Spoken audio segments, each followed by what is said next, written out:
Welcome to another wonderful Susannah Calloway audiobook. We are excited to have you with us. Before we begin the story, please like and subscribe to our channel and share it with friends. This allows us to continue adding free clean Western romance audiobooks for you to enjoy. The following title is copyrighted by Susannah Calloway, Western romance author. Now, find a comfortable spot, relax, and enjoy the story. Valentine Matchmaker. Chapter 1. Caddie Monroe leaned against the hitching rail, gazing across a dusty horse corral covered in glittering patches of snow. A wisp of hay blew across the bare dirt, tickling her ankles even through her thick winter stockings. It came from the pile of hay in the middle of the corral, right next to a wooden water trough filled to the brim and sparkling clean. The horses were gathered around the hay pile. Two big drafts with shaggy manes and hairy legs loomed over the bunch of squat cow ponies, quick and agile as the coyotes that roamed the cattle farm where the Monroes lived. It was those coyotes that were keeping Caddie's brother, Oliver, so busy now. She sighed, watching him in the fading light as he nailed a replacement fence rail onto the post. The doleful sound of the hammer striking wood was as lonely as his figure in the horse corral, a tall shape, topped with ash blonde hair painted striking silver in the last of the evening light. "Oh, Oliver," she murmured. "What's going to happen with you?" She gathered her shawl a little closer around her throat, feeling the midwinter cold suck at her bones. "Caddie," called a voice behind her. She turned. Ma was walking toward her, arms wrapped around herself against the chill wind. "What are you still doing out here?" Ma asked, nearing her. Her hazel green eyes, so like Oliver's, were worried. "I told you to fetch Oliver for dinner almost half an hour ago." "And I went to get him, Ma," said Caddie. She shrugged and let out a sigh as she stared across the corral to where her brother was still hammering away at the fence. "He's not done yet. He says he wants to finish fixing the fence before the wolves come back." The mention of the word wolf sent a visible shudder down Ma's body, as if she could hear them howling somewhere in the surrounding wilderness. Her expression softened as she watched her son. "Out there all alone, as usual," she murmured. "Why won't he just hire another farm hand or two?" "Can he afford it?" asked Caddie. "Your pa left him a functioning cattle ranch." "With his tenacity, he's turned it successful," said Ma. "He can afford it, and there are good hands looking for work in Rucker Creek, but he just won't hear of it. He keeps saying that he can handle everything." Caddie shook her head. "I don't know how much longer he can keep doing that. Especially not when summer comes around and the calving starts." "He won't manage, Caddie," said Ma. "We've got to find a way to convince him to hire a couple more ranch hands before then." "He's going to fall over if he keeps going," said Caddie. "I'm worried, Ma." They both turned to watch. Oliver had paused in his work, sitting back on his heels. He squinted up at the sky. Behind the gray clouds, the sun was slipping down to the west like a giant nickel heated to melting point, its light sagging behind the horizon with it. Oliver stared at it for a few moments like he was trying to pin it to the sky with his gaze. Then he turned back to his work, his movements brisk with haste. "I'm worried, too," said Ma quietly. She let out a little sigh. Everything was just so much better before Louisa died. Caddie looked away. She knew Ma's intention was never to hurt her, but the very mention of Louisa's name sent a knife through her heart. Caddie had loved Louisa, the juxtaposition of her gentle laugh and her hard hands, the way she'd been just as capable of kneading a lump of dough as she was of throwing a bale of hay. Louisa had been the toughest woman Caddie had ever known, a hard-bitten, soft-eyed, suntanned figure born and raised on the harsh range, a woman who feared nothing. And Caddie had loved her, but nothing like the way that Oliver had. She was his mainstay, his partner, his anchor. She'd seemed indestructible by the storms that had batted Oliver around so easily. But she wasn't indestructible. Not to the fever, anyway. And now Louisa was gone, and Oliver was working as the frost crept across the ground on silent feet, and Caddie's heart ached not only for the sister-in-law who'd been her friend, but for the brother she felt she'd lost, too. "Come on, darling." Ma put an arm around Caddie's shoulders. You're too young to be worrying so. Let's go inside. Oliver will come in when he's ready. Caddie gave a last glance back over her shoulder at her brother as she allowed herself to be led toward the rambling farmhouse with its cheerful wisp of wood smoke at the chimney. It's because of Valentine's Day that he's working himself into the ground, you know, she told Ma. He always does it at this time of year. I think he's trying to forget how much he misses her. I wish I knew how to make it easier for him, said Ma. She kissed Caddie's head through her bonnet. I wish I knew how to make it easier for the both of you, in fact. You used to have so much fun together on Valentine's Day. Caddie giggled, remembering their silly escapades. Remember when I sent Julia Potter that valentine from him? That was cruel, Ma protested, but she was laughing despite herself. I'll never forget it. I was just trying to help, considering he was so sweet on Julia, said Caddie. I didn't think she was actually going to go over and kiss him. Well, that was the moment that Louisa went over and pulled Julia away from him by her pigtails, said Ma, smiling. I think Oliver was smitten with Louisa from that moment. Caddie didn't respond, but she remembered. She'd been thinking about it often lately, how she'd written a valentine on her brother's behalf, and how it had turned out, in a roundabout way, to be exactly what he had needed. She'd been wondering how she could do it again. Diana felt a familiar flutter of nervousness deep in her gut as she smoothed her skirt down over the metal hoop tucked in beneath her corset. It was even tighter than usual, making her breaths short and hurried, which didn't help for the nausea rising in her throat. She wished she could take a few deep breaths as she stood outside the drawing room's doors. If only she could really fill her lungs with air, then maybe she could dispel some of the fear that gripped her. But she couldn't, the corset wouldn't let her ribs expand. She coached herself instead. Come on, Diana, she whispered to herself. What do you have to be afraid of? She knew exactly what she had to be afraid of. Even though she was tall enough to look him in the eyes now, she still knew that father wasn't above taking a ruler to her palm. She clenched her fists, then relaxed them slowly, determined not to give him a reason. Not today. Well, hopefully he didn't have one already. She hardly ever saw father outside of mealtimes. This summoning to the drawing room was unusual, and it scared her. The moment seemed to stretch for ages, but it could only have been a few seconds before the butler appeared in the doorway. He was a long-faced, sallow man with eyes as woeful as a basset hound. Master Boone will see you now, madam, he intoned. Thank you, stammered Diana. She stepped into the warm, well-decorated room, feeling her satin shoes sink into a carpet deep as a mowed lawn, scarlet as blood.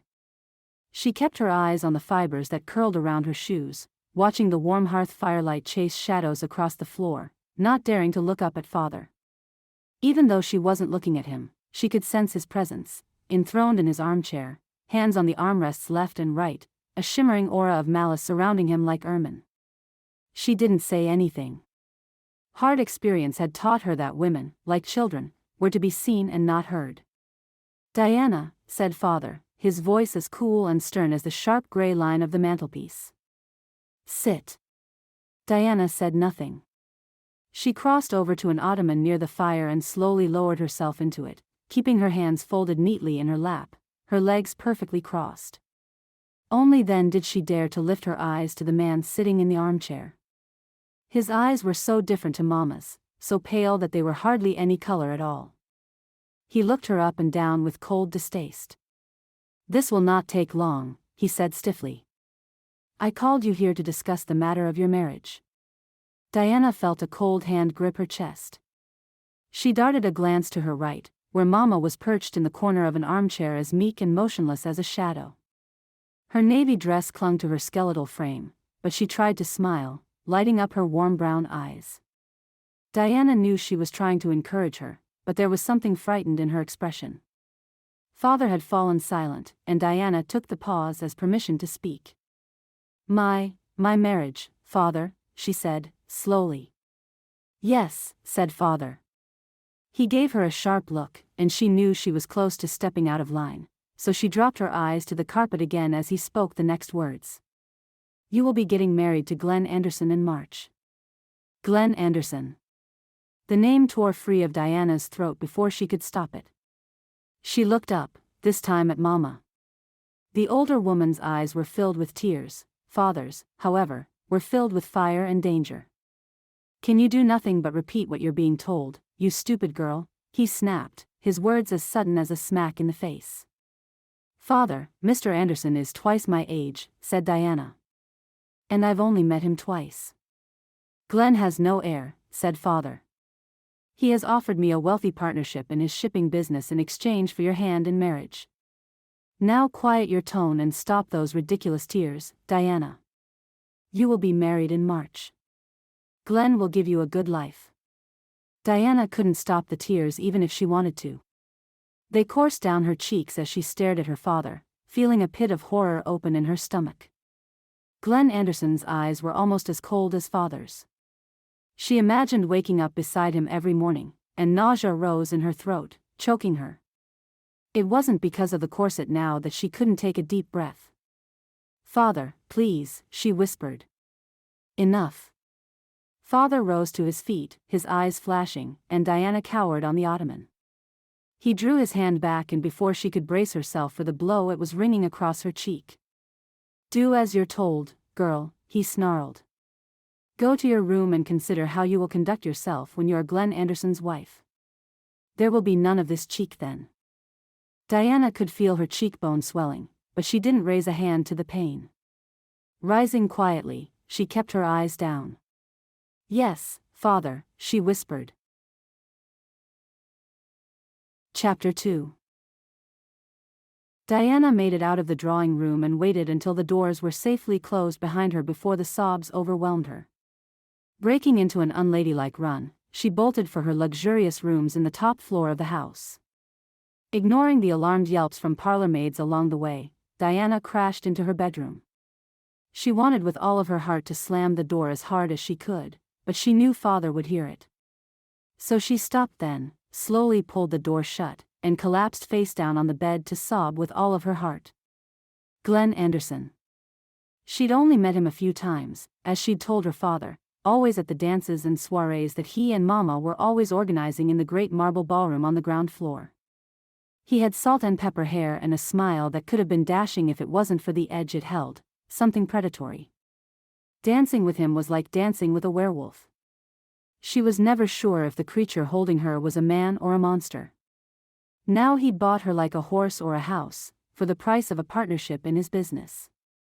And Father, without a qualm, had sold her straight back into the life she'd hoped to escape, a life terrorized by the presence of a cold, hard man.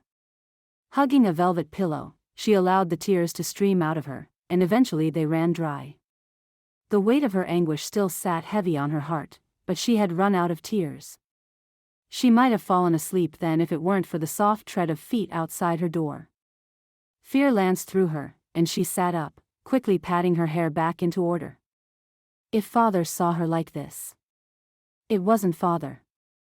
The door creaked slightly open, and a timid voice tiptoed through the air.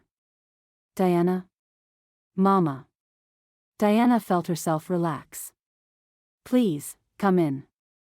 She sat up and smoothed down her skirts again as Mama slipped into the room.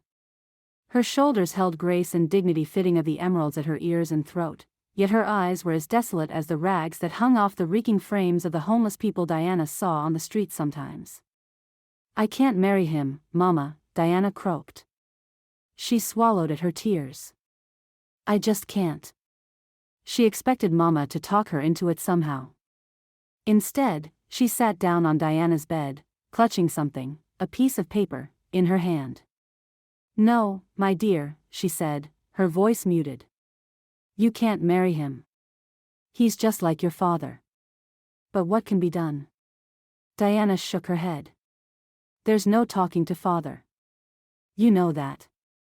You're quite right. But I can't see this happen to you, Diana, said Mama. I won't see you sentenced to the same life that I accepted when I was forced to marry your father, just like he's trying to force you to marry Glenn. She squared her shoulders. I should have run then. I should have done anything but accept the life that was given to me. Diana looked away. Mama, I'm sorry. Don't you be sorry, my darling. Mama wrapped an arm around Diana's shoulders and pulled her close. Diana nestled her face into the crook between Mama's neck and shoulder, embraced by her sweet perfume. "You've been the only bright light in my world." "Same to you," said Diana. She cuddled closer. "Thank you for loving me so much even though I know Father is cruel to you, too." "The world is cruel, Diana. But I will always be here for you. And you, oh, you'll always be my sunshine." Mama's voice caught, as if hooking on tears. "I don't know what I'll do without you." "At least Glenn lives nearby, Mama," said Diana. "We'll see each other often."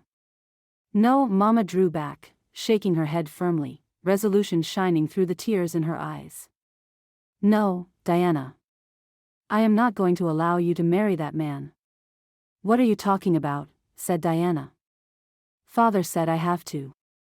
"Well, you're not going to," said Mama firmly. "For this once, I'm going to have things go as I wish. I'm going to find you another way out." She took a shaky breath. "Dear old Mabel next door told me about this yesterday afternoon. So when the morning paper came, I found it." She held out the piece of paper to Diana, who took and unfolded it. It was a newspaper clipping. The top of the page read matrimonial advertisements. "What's this?" said Diana, staring at her. "Read them, my love," said Mama. Diana ran her eye down the page. Each of the advertisements seemed to start the same way: Philadelphia Marriage Agency assists. Then they were all different. One read, a 22-year-old man, short, in possession of a smithy in Little Rock, in search of a wife with sober habits. Another, a woman of 19, blue eyes, blonde hair, sweet nature and Christian, seeking an older husband with a good fortune. "Are these advertisements for marriage?" said Diana. "Yes, they are," said Mama. "Ever since the war, there's been a shortage of men here in the East, but in the West there are plenty of pioneers who've settled down and want to start families. So they use agencies like this one, Philadelphia Marriage Agency, to find a wife." She looked up at Diana. "My darling, this could be your way out of here." "Mama," said Diana, shocked. "You want me to travel all the way out west to marry a man I've never met?" "Better than the man you have met," said Mama. "Think about it. Would you rather marry Glenn Anderson, or take your chances with a stranger?" Diana didn't even have to think about it.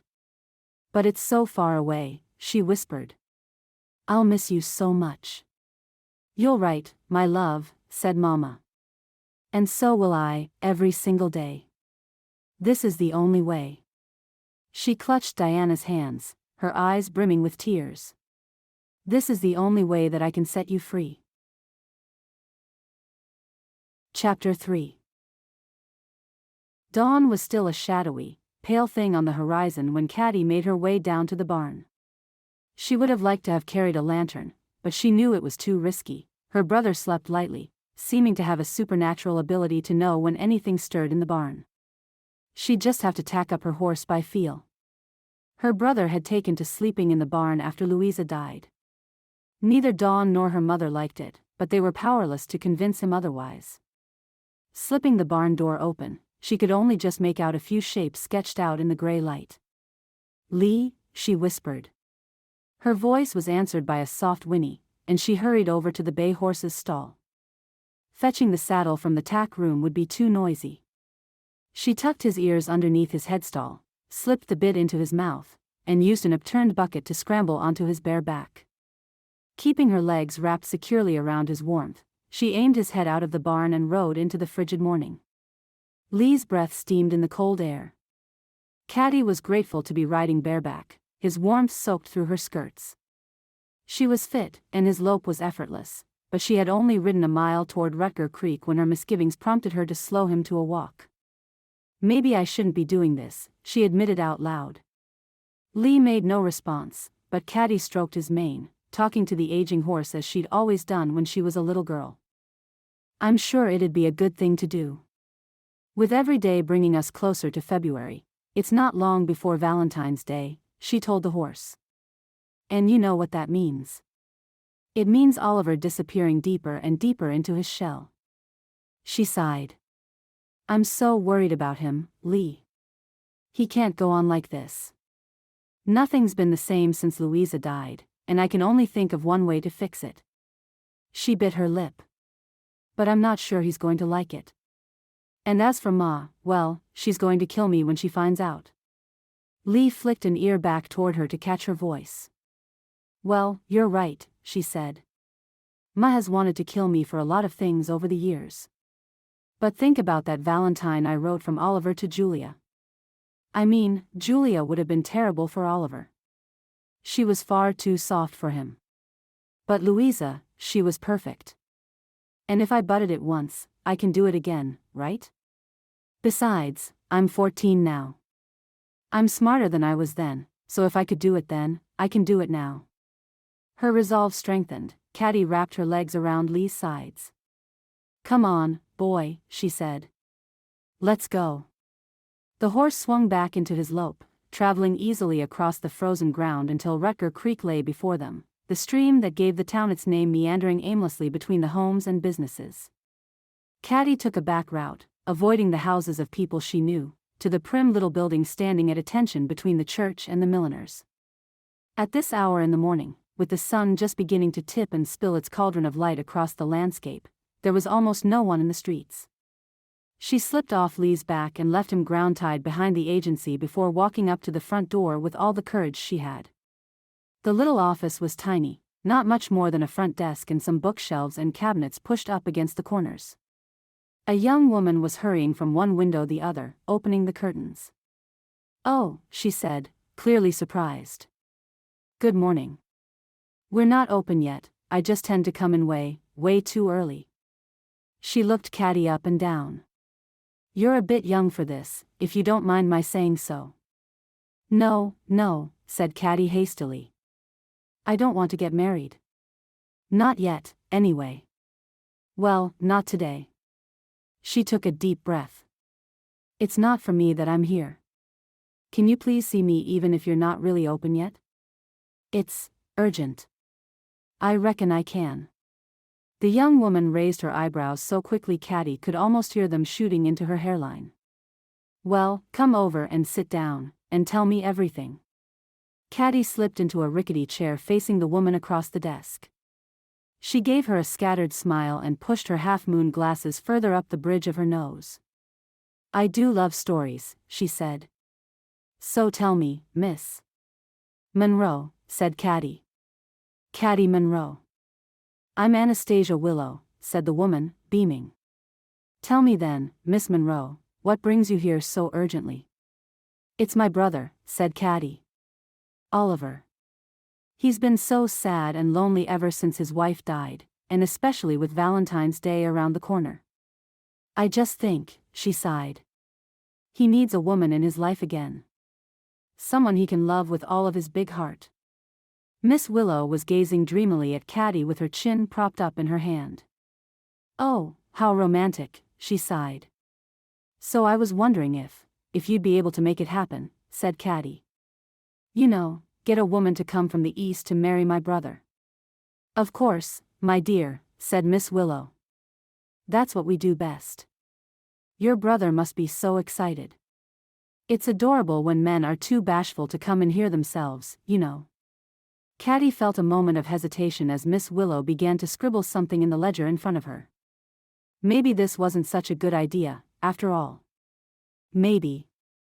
Your brother did send you, didn't he? Said Miss Willow, glancing up. Caddie swallowed hard. I'm sorry, Oliver, she thought, but this is for you. Yes, she said. Of course, he did. Good, said Miss Willow, and she went on scribbling as Caddie described her brother. Once she was done, Miss Willow gazed happily at the description. And what does he want in a woman? She asked. This was harder than Caddie had expected. Well, nothing too much like Louisa, she decided. It would break his heart. So, a gentle girl. Soft and loving and kind. Maybe even ladylike. Miss Willow grinned widely. I have good news for you then, Miss Monroe, she said. We have just the candidate for your brother. She registered a few days ago, in fact. I'll write to her straight away, and she should be here soon." "Good," said Caddie, her misgivings fleeing in the face of her excitement. Whether he knew it or not, this was exactly what Oliver needed this Valentine's Day. Chapter 4. Mama brushed a lock of Diana's light brown hair back behind her ear. "My little girl," she said, her eyes filled with love and light. "Look how you've grown. You've become so beautiful." Diana giggled. "Like you, Mama?" "Oh, no," said Mama, her smile lighting up her face. "Much more beautiful than me." She kissed Diana's forehead. "Just look at you in that pretty new frock of yours." Diana put her arms out to the side and spun until dizziness claimed her footing and sent her tumbling back down onto her four-poster bed. "I love you, Mama," she said. "Oh, I love you too, my darling," said Mama. Her smile filled Diana's heart with peace, and then it faltered. Her eyes widened with terror. "Mama?" Diana whispered. "Diana," cried Mama, throwing her arms forward toward her daughter. But the thing, a great black thing with no face, just tentacles, was already throwing the sinewy coils of its arms around her chest, her legs, emitting a piercing whistle as it went. "Mama!" screamed Diana. "Mama!" But Mama was being dragged away, and there was nothing she could do. Diana woke with a start, feeling the chill of sweat on her brow. The dream had felt so real. She felt a pang of relief, until she went to sit up and realized she was already sitting, heaped uncomfortably on a chair. The whistle came again, and Diana startled, still half dreaming. But it was only the whistle of the train that was rolling out distance between her and her mother, sure and unstoppable as the tentacles of the monster in her dream. She patted the back of her sleeve to her forehead, trying to calm herself down, but it was hard in light of the lonely train ride and the goodbye she'd said to her mother on the platform hours ago before the train had left. 1 week ago, she realized, seeing dawn light in her window. She'd last seen her mother 1 week ago. And this would be the first of many, many weeks without her. She dragged her thoughts away from that terrible goodbye as the train jolted, and she felt it slow down. Staring out of the window, she prayed that this wasn't her stop. There was nothing here. Nothing but a few little houses perched on the edge of a creek. Beyond that, just an expanse of snow, naked trees, and a sky as gray and empty as her heart felt right now. It was very different from the bustling sprawl of Philadelphia. But it was her stop. Rutger Creek, the conductor was shouting, and she didn't have a choice, no matter how badly she wanted to run home to Mama's arms. Mama had taken a terrible risk in sneaking her out of the house that fateful morning. She knew that she had to go through with this. "Rutger Creek," the conductor yelled again, and Diana grabbed her baggage and allowed the train to cough her up onto the platform. It was entirely empty. Diana looked around, feeling dazed as she smoothed down her hair. She glanced at the advertisement in her hand. Where on earth was Oliver Monroe, 29, ash blonde hair, green eyes? He wasn't here. Well, no one was here. Just Diana, alone in the gaping landscape. She should never have agreed to this Oliver Monroe without even exchanging letters with him first. But yet, she'd been desperate, hadn't she? She was about to abandon the whole idea and get back in the train when she heard the familiar rattle of a cart. Relieved, she turned around and saw a horse and trap trundling toward her. It was a small horse, sturdy and scruffy, very different to the high-stepping hackneys that father always drove, but it had kind eyes, and so did the girl sitting at the reins. "Diana," she yelled. "Diana Boone?" Diana swallowed. That's me," she stammered. "I'm Caddie." The girl grinned, making freckles dance attractively on her cheeks. "I'm Oliver's sister. I'm here to pick you up." Diana was just happy that someone had come for her after all. She dragged her trunk down to the trap, not without difficulty. Caddie jumped down from the driver's seat and beamed at her. "Oh, you're so pretty," she said. She reached out and brushed her fingertips on Diana's satin sleeve. "And your dress, oh, it's wonderful." Thank you, said Diana, not knowing what else to say. Caddie herself was dressed in a plain, workmanlike linen thing. The servants in Father's house had finer clothes than this. You're like a fairy princess. You'll do perfectly, said Caddie. Come on.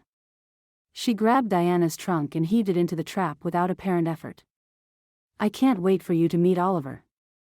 The drive was long and bumpy on Diana's travel-weary bones, but Caddie was easy to talk to. She was young, Diana didn't think she could be 16 yet, and her cheerful chatter fell on Diana's soul like a gentle rain. It was very different from the strangling silence back in the house in Philadelphia. If Oliver was like Caddie, Diana thought, then maybe this wouldn't be so bad after all. Look at that, said Caddie, pointing. It's a snowshoe rabbit. Aren't his fluffy little feet the funniest things? He's sweet, said Diana. You're going to love it here, Diana, said Caddie. And Oliver is going to be besotted with you. Oh, I can see it already. This is going to fix everything. She grinned. Just wait until Ma finds out. She'll. Wait, said Diana. Your mother doesn't know I'm coming? The guilt on Caddie's face would have been comical if it wasn't frightening. She gave a low whistle through her teeth and the horse stopped so suddenly that the trap jerked to a halt. All right, said Caddie, in a lower voice. I guess I have to come clean to you now. Come clean? Diana felt herself trembling. What are you talking about? Caddie grimaced like a child caught with her hand in the cookie jar. So, Ma doesn't know, she said slowly. And, I guess that Oliver doesn't know, either.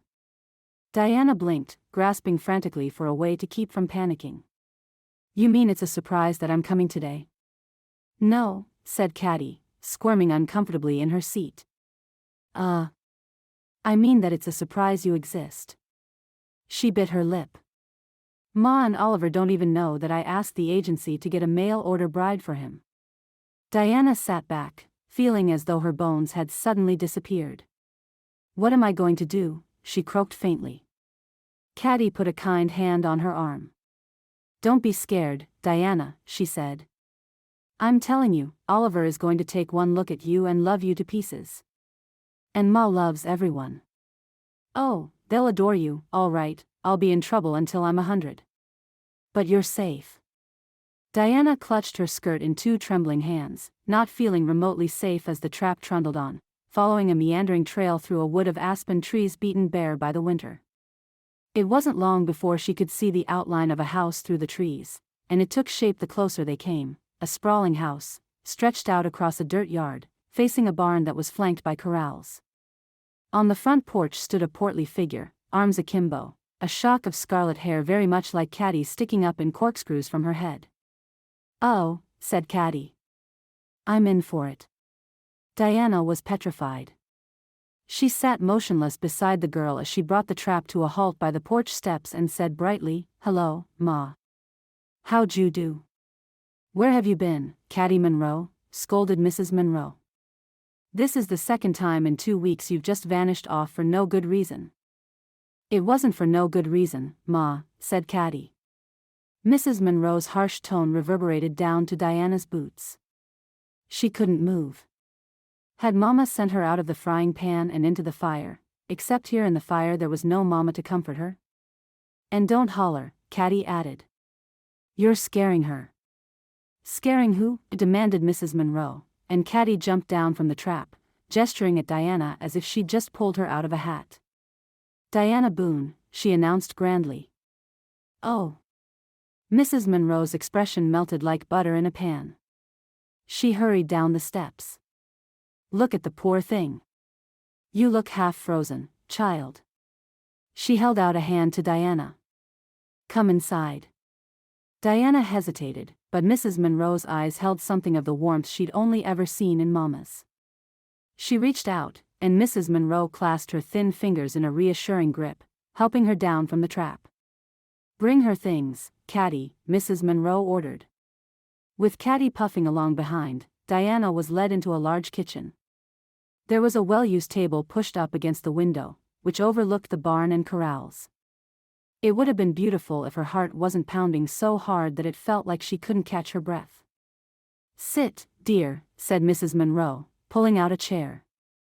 "We'll have some hot coffee ready for you in a minute." She put a motherly hand on Diana's shoulder.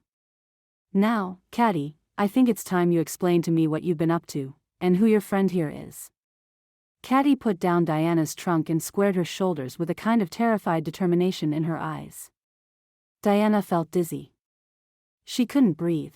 Her future seemed to be revolving around this frozen moment. "Ma," said Caddie, "this is Diana. She's going to marry Oliver." The silence clapped a hand over Diana's mouth and squeezed the breath out of her. "She is what?" said Mrs. Monroe. Diana couldn't decide if her voice was filled with rage or hope. "Does Oliver know about this?" she added. "No," said Caddie. "No one knows except you and Diana. But Oliver's going to marry her, Ma. He's going to marry her for Valentine's Day so that everything can be back to happy and normal again." Mrs. Monroe stared at Diana, her face as white as a sheet. The world began to spin a little, and Diana's head hurt. "Caddie, what were you thinking?" cried Mrs. Monroe. It was too much for Diana. The world slipped away, and she felt herself sliding out of her chair, distantly heard Caddie shouting something, but darkness overwhelmed her before she could hit the floor. Chapter 5. Diana woke in a room that smelled like cloves. It was a little overpowering, and she wrinkled her nose, wondering why the parlor maid would have put so many cloves in her room. Maybe she'd taken the bedclothes out of a storage box. But why would she forget to air them out? Father would have her head for this. Father. A jolt ran through Diana, and she sat up, sweating despite the cold. There was no four-poster bed here, no luxurious carpet or paintings on the walls. Instead, the room was tiny, a quarter of the size of Diana's chamber back in Philadelphia. There was just this narrow bed against the wall, and a tiny nightstand. There were no curtains. Her bedclothes were nothing but sheets, and when she moved, a clove rolled out of one of the folds and fell on the floor with a tiny rattle. She was in Arkansas. She was in a ranch house belonging to a man who didn't even know she existed. A tear slid down her cheek, and she had never felt more alone, and the world had never felt more huge and cold. There was a soft creak, and Diana whipped around to see the door opening a crack. She half expected some irate cowboy to burst into the room and shoot her in the head, but instead it was just Mrs. Monroe's homely figure. She bustled inside, carrying a tray with a steaming mug on it. "Oh, good," she said, her face lighting up when she saw Diana. "You're awake." What happened?" asked Diana, feeling a note of relief at the gentleness on the older woman's face. "It's all my silly old fault, really," said Mrs. Monroe. She placed the mug on the nightstand, wafting a tantalizing chamomile scent toward Diana, and then stood back, awkwardly gripping the tray in both hands. "You poor sweet thing, you've just come a world away from home, had the most terrible shock when you found out we weren't expecting you, and then I went off at Caddie like that. It's no surprise that you fainted. Especially considering how tight your corset was pulled." Diana shifted her weight awkwardly where she sat on the bed. Her corset had been loosened. It felt much more comfortable, although she was left feeling almost naked. "I'm sorry," she said meekly. "Oh, sweetheart, what do you have to be sorry for?" Mrs. Monroe reached out and laid a warm hand on Diana's shoulder. "It's my daughter who's turned your life upside down. But don't you worry about a thing, dear. We'll have you back on the first train home in a jiffy." Diana felt her breath catch. Home. Mama had practically smuggled her out of the house. She knew that the moment she set foot on the train platform, Father would know, and he would be irate. Tears filled her eyes, and she didn't force them back quickly enough. Mrs. Monroe sat down on the edge of the bed, her eyes concerned. "I'm so sorry for what Caddie's done, Diana," she said. "She's a good girl, but she can be so impulsive sometimes. And she was just trying to save her brother. I'm truly sorry for the pain that this has caused you." It's all right," whispered Diana. "Just, please, Mrs. Monroe, please. Call me Mandy," said Mrs. Monroe, smiling warmly. Mandy. Diana struggled to smile.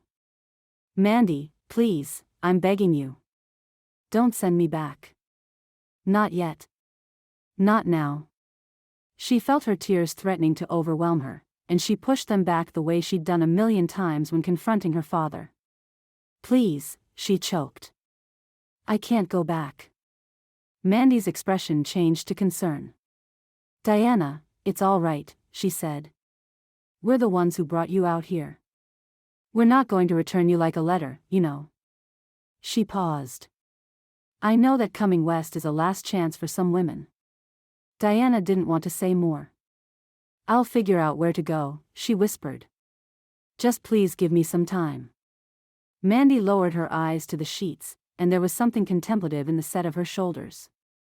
Diana, to be honest, I was going to ask you if you'd do the same for us, she said softly. Caddie was wrong in going behind her brother's back to bring you out here, but I can understand why she did it. Oliver, she paused. Oliver needs someone in his life, whether he knows it or not. He may never connect with you. But I'd like to ask if you'd give him the chance. Diana was barely listening. She was overwhelmed with relief not to be packed off to Philadelphia again. Of course, I will, she said, before Mandy could finish speaking. Thank you. Thank you so much. Of course, I will. Diana felt a familiar terror grip her as she set the table that evening. It felt strange to be handling these knives and forks. They were coarse things, cut from tin, shabby and unsubstantial compared to the silver that had always been used at her former home. Still, she found herself trying her best to remember how the butler had always set the table back home. She'd only saw him doing it a few times, and it had looked much more complicated then, with different forks for the different courses. Here, each person just had a tin plate, a tin cup, a knife, and a fork, but Diana still wasn't sure where to put everything. She had just concluded that the cup should be placed at the right-hand side of the plate when Caddie came out of the kitchen with a gigantic vat of stew. She placed it heavily in the middle of the table. Grub's up, she said. I wonder where Oliver is. The mention of his name made Diana's stomach feel tight. She swallowed, hoping not to gulp too audibly. Is he nice? She asked desperately. She was hoping against hope that he was like Caddie. The girl was a little foolish to be sure, but her smile was like sunshine, and her disposition matched it. Oh, of course he is, said Caddie, grinning. Don't you worry. He's going to fall head over heels in love with you. Diana allowed herself a small breath of relaxation. She prayed that Caddie was right. Mama had sent her west hoping that she'd do better than Glenn, but if this Oliver was like Glenn, then Diana would be even worse off than if she'd married that monster but still stayed on the same street as her mother. She missed Mama with an overpowering force. Footsteps sounded on the porch outside. Here he is, finally, said Caddie. The door opened, and it was all Diana could do not to cringe in terror. But the man stepping through the doorway, broad-shouldered though he was, didn't have cold blue eyes like father or pale ones like Glenn Anderson. They were hazel green, and they held so much sorrow that Diana felt as though her own heart was reflected in them. The line of his jaw was elegant, the freckles on his face honest, and there was something gentle about his big, calloused hands as he lifted a hat from his ash-blonde hair and hung it up behind the door. He scanned her briefly, but when he turned his eyes away Diana realized that her heart was pounding with something that wasn't fear. Evening, Caddie, he said. Evening, Oliver, Caddie trilled. She rushed over to him and threw her arms around his waist like a child. Oliver didn't exactly hug her back, but his hands slid briefly across the back of her head in a caress that was tender for all its quickness. Sorry I'm late for dinner, he murmured. I didn't realize we had guests. He looked up at Diana and flashed her a small smile that never reached his eyes. There was a beat of silence, and Caddie's face started flushing, but Mandy stepped into the room, taking off her stained apron. She was a little unexpected, said Mandy, smiling. Caddie brought her along. Oliver, this is Diana. Pleased to meet you, said Oliver. His voice was quieter than Diana had expected. She found herself smiling in greeting without meaning to, and a thrill of excitement ran up her spine. Maybe being out west wouldn't be so bad after all. Chapter 6.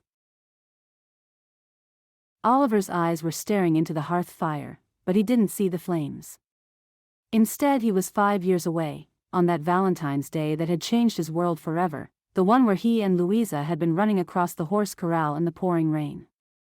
It was a miserable, gray, soggy day, and his boots had sucked in the mud, her soaked hands slipping around in his, but she didn't let go. And she wasn't upset. She was laughing. They had reached the barn, and Louisa's hair was slicked down to her skull with water, her dress dripping a pool onto the barn floor. "That was fun," she cried. "Thanks for running with me to close the gate," said Oliver. He smiled at her. "Otherwise, those silly calves tend to run out into the rain." "Of course," said Louisa. She laughed. It was a coarse sound, not musical, but as sturdy as her legs and her heart, the mainstay of his own. Her eyes were so wide, and her smile lit up his world. It was the easiest thing to wrap his arms around her and lean down to kiss her, and she kissed him back in a way that made every cell in his body ignite. He was breathless when he drew back. "It's Valentine's Day, you know," Louisa said. "I know," said Oliver. He sank to one knee, almost without thinking about it. "That's why I want to ask you to marry me," he murmured, pulling a small, silver ring from his pocket where it had ridden safely next to his heart for months, waiting for him to pluck up the courage. Louisa smiled. She didn't scream or faint, she smiled like she'd been expecting this. Of course, she did. She always knew what he was thinking. "Yes," she whispered, and he'd slipped the ring over her finger. "Well, that's done," said a sturdy voice on Oliver's left. He blinked, yanked abruptly back to the living room in front of the hearth fire, a room that was filled with warmth and light and people, yet felt void and silent without Louisa, just like the rest of his life. He looked over at Ma, who was contentedly putting down a sock she'd just finished knitting. "I'll do the other one tomorrow," she said. "I think it's time for me to turn in." She rose, and the girl, Diana, did the same. "Me, too," she said. Oliver studied her for a moment without interest. She was a willowy little slip of a thing, her hair was elegantly put up, her dress shimmering with satin, but she seemed as insubstantial as a fairy. "Good night," he said politely. She smiled at him, and it touched her cinnamon brown eyes, lighting them up just a little bit. "Good night, Oliver," she said. "Come on," said Ma. "Let me get you some blankets." She followed Ma out of the room, leaving Caddie and Oliver by the fire. He sneaked a sideways glance at his sister.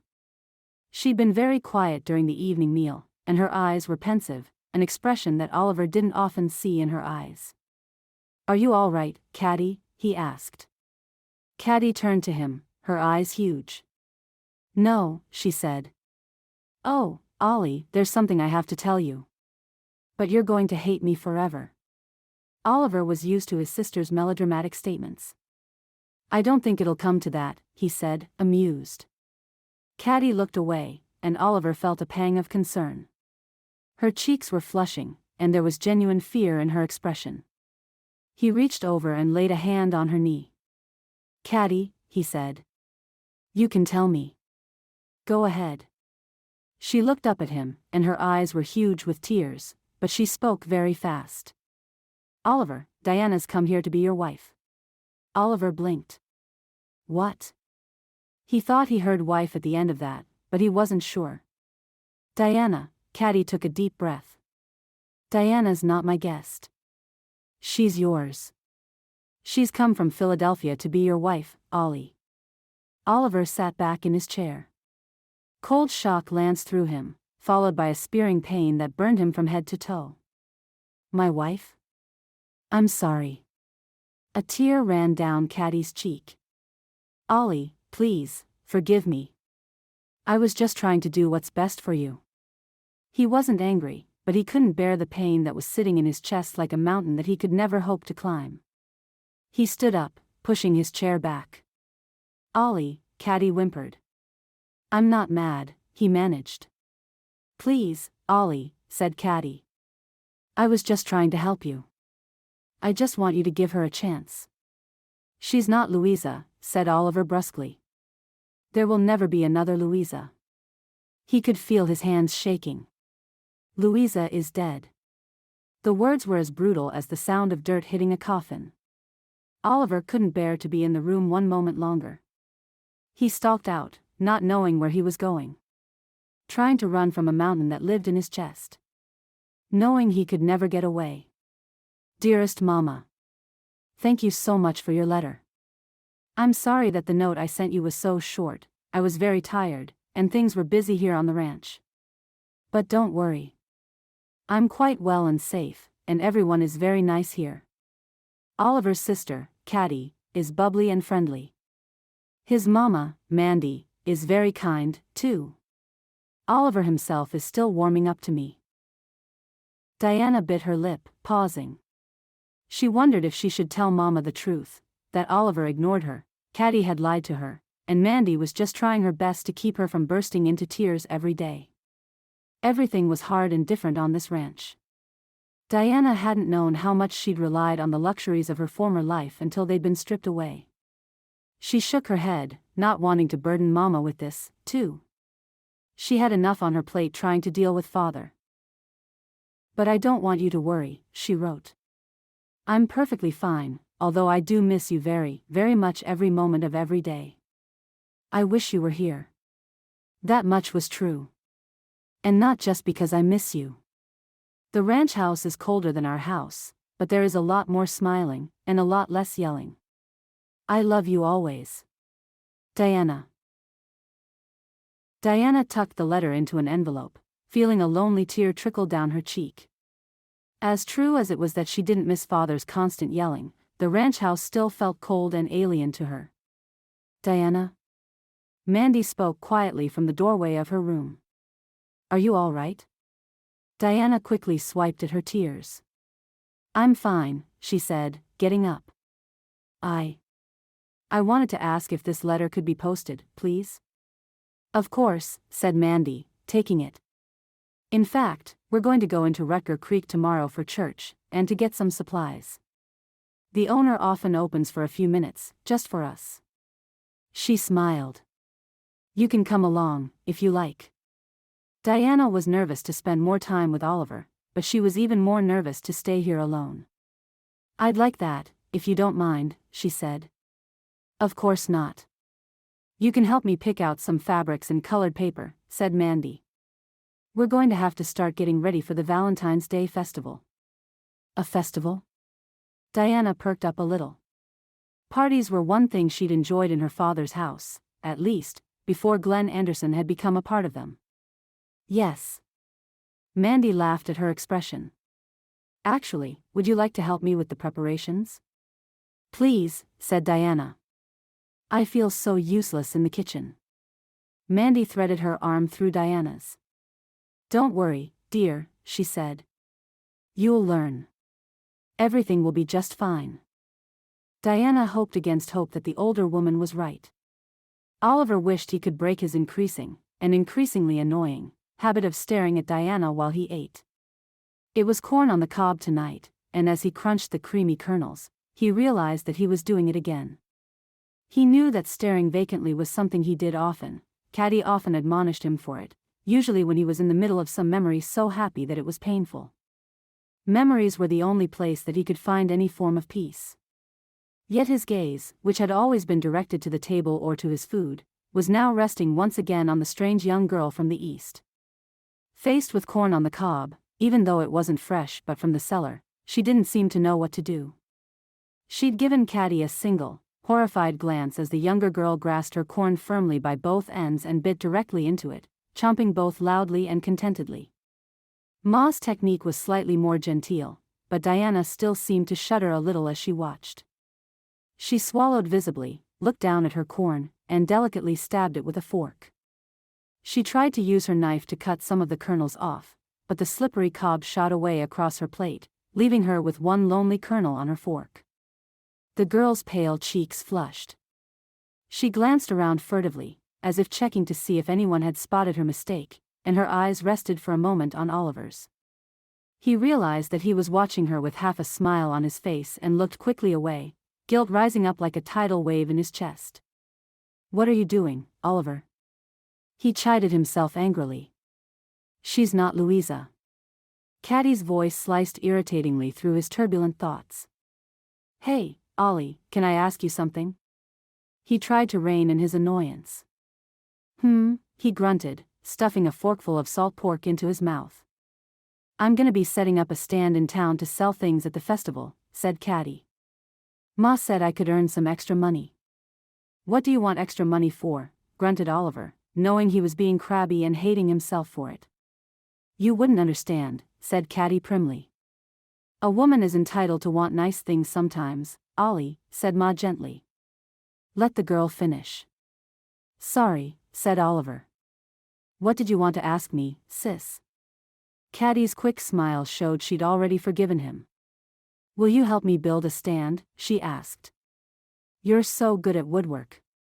Oliver was exhausted, but he felt a pang of gratitude at Caddie's request.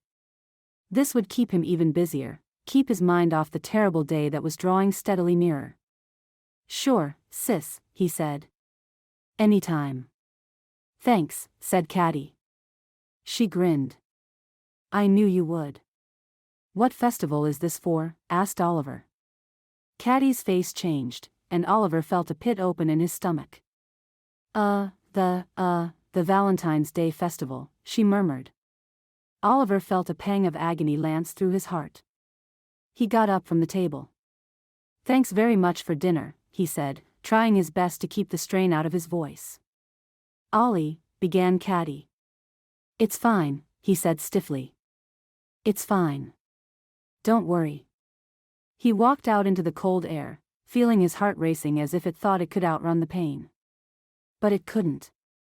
Nothing could. He never could. Chapter 7. Mandy reached for another one of the gingerbread biscuits in the plate on the kitchen table. She murmured, biting the head off a gingerbread duck. "These are so good, Diana. I think you've improved on my grandmother's recipe." Diana laughed, delighted at the joy in Mandy's eyes. "Thanks," she said. "I'm sure that's not true." "I do believe it is. My grandmother was a good baker, but I've never tasted them like this before," said Mandy. "You have a real talent for baking, dear girl." "I'd never baked anything before I came out here," said Diana. She looked down at the mess of yarn in her hands. "Or crocheted anything, as I'm sure you can see." "Crocheting is a little harder than baking," said Mandy. "Don't worry, you'll get the hang of it. Here, let me see where you've gone wrong." She set aside the perfect little heart-shaped handkerchief she was crocheting and took Diana's jumbled mess from her.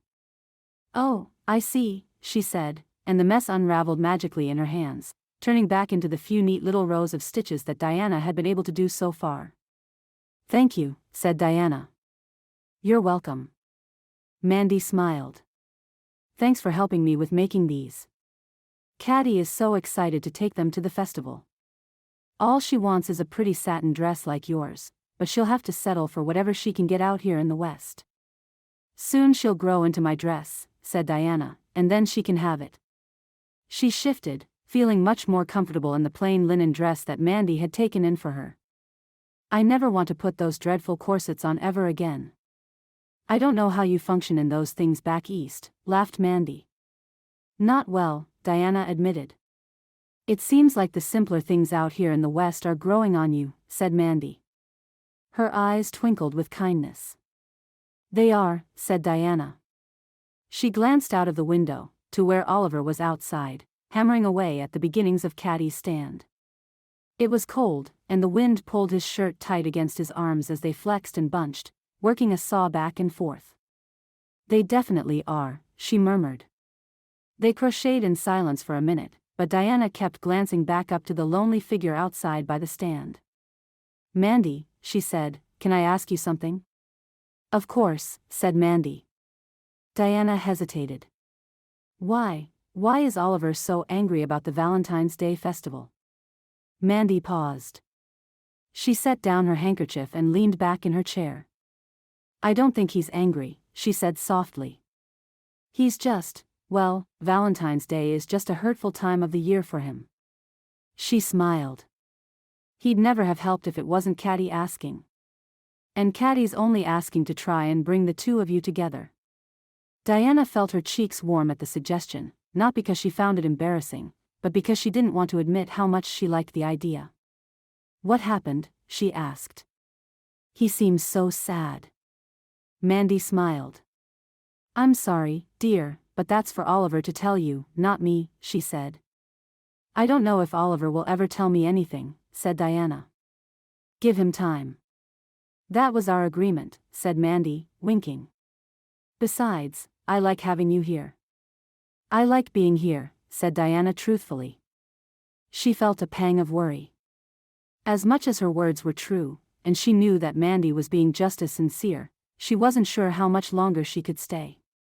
For all his lingering glances at the dinner table, Oliver still seemed so cold toward her. And if he didn't marry her, how much longer would he tolerate her on his farm, in his home? Ma, yelled Caddie from outside. I've got paint all over the dog. Mandy let out a brief laugh. That child, she said. Oliver was such a dream, but Caddie's like having another son, not a little girl. She put aside her crocheting, shaking her head. I'll be back in a minute. Diana had only crocheted another row of stitches before she got herself into a knot and couldn't figure out how to undo it. She put her handkerchief aside, deciding to wait for Mandy to get back before trying to get further. She looked down contentedly at the row of wares on the table. Caddie had been creative with the items for her stall.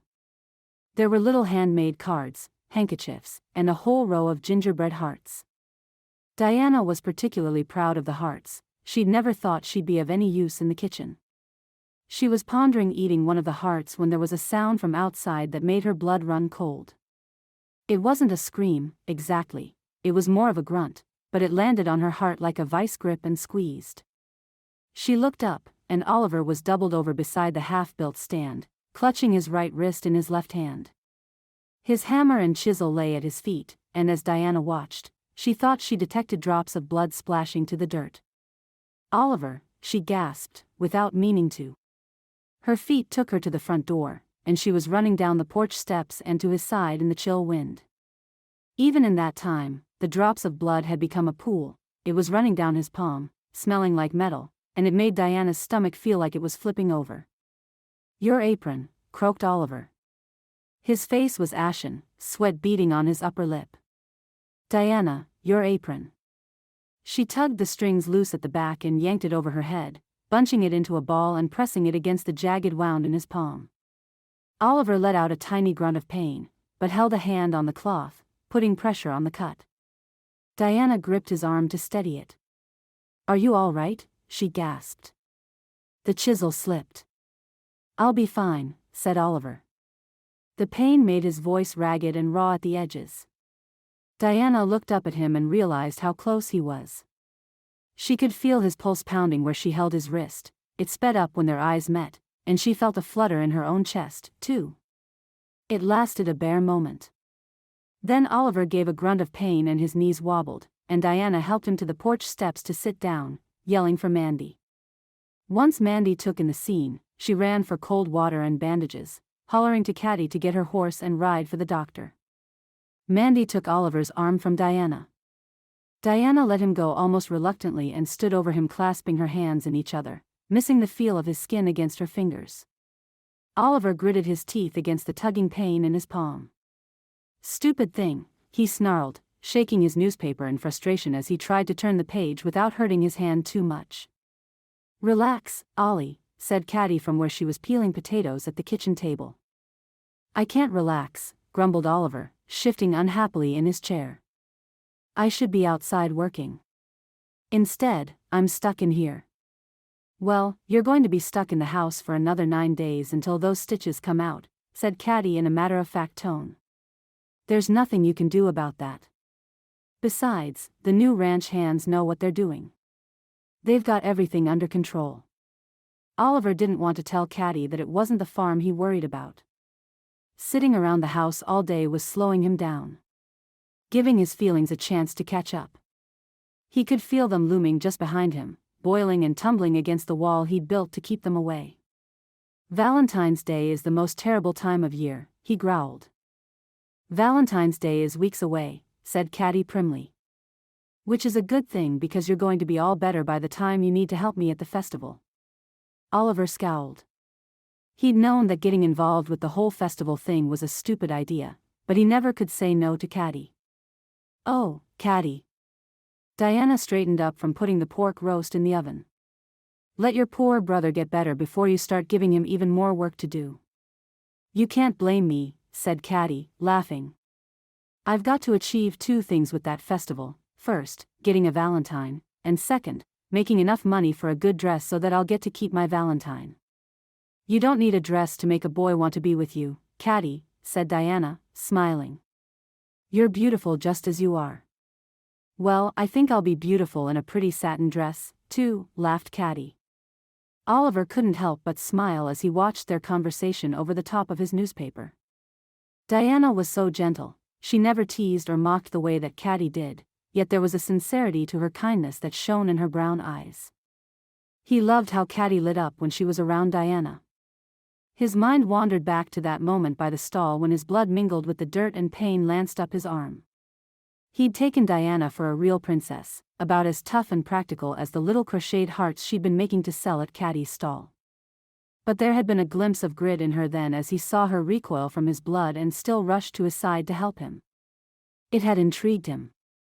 She was still intriguing him now, and he found himself watching her again, except this time his heart wasn't back in the past. It was right here, right now, watching her. The knock on the door made him jump. Caddie leaned over the table to peer out of the window. Oh, it's Jack, she said. I'll talk to him, said Oliver, putting down his paper. Caddie opened the front door, and the grizzled old ranch hand stepped into the kitchen. Jack had worked for Pa and, later, for Oliver before Louisa had died.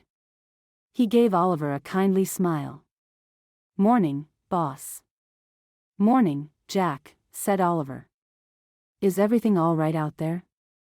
It is, said Jack. I'm just looking for the bags of oats. We've used up what was left in the bin. I'll show you, said Oliver. You'll do no such thing, Oliver, said Caddie sharply. I know perfectly well where those oats are, and besides, it's raining, and the doctor said you shouldn't get your bandage wet. She grabbed Jack's hand the way she used to do when she was very little. Come on, Jack. Let me show you. We moved them because of a leak in the barn roof. The old ranch hand turned, but before heading out, he paused and put a hand inside his coat. Almost forgot, he said. Postman gave me a letter this morning. He put a slightly grubby envelope on the table. It's for you, Miss Boone. Diana turned, and her face lit up. Oh. It's from Mama, she said. Thank you, Jack. The gnarled figure of the ranch hand followed Caddie outside, and Diana, having finished dicing the potatoes, picked up the envelope. She looked over at Oliver, and her shy eyes met his, making his heart jump suddenly into his throat. I'm just going to read this outside on the porch while I wait for the water to boil, she said softly. Sure, said Oliver. He watched her walk outside and wondered why it was that this girl had come out to the west if her face lit up so brightly every time she received a letter from her mother. She had so many fine dresses, too, it seemed like she'd never had to work a day in her life. What could have driven her to Rucker Creek? He felt a pang of guilt. The promise of marriage had brought her out here, he knew. It wasn't his fault that he didn't want to marry her, but he felt bad for the girl whose life had been turned upside down. Still, the reason why she hadn't gone back home was a mystery, and the more time he spent with her, the more Oliver realized that he wanted to plumb the depths of that mystery. He tried to interest himself in the newspaper, but after a few moments, the water on the stove began to boil rapidly. He glanced out of the window onto the porch. Diana was sitting with her back to the window, her shoulders slumped forward. And they were shaking. He couldn't just leave her out there. Standing up, Oliver put down his paper, took care of the boiling water, and stepped out of the front door. Diana, he said softly. She looked up. Her face was glittering with tears, the open letter lying in her lap. She didn't tell him to go, and something about the agony in her face drew him closer. "What's wrong?" Oliver asked gently. "Is it bad news?" "No, no." Diana shook her head, drawing her sleeve over her nose in a most unladylike, yet utterly charming, manner. She tried to smile.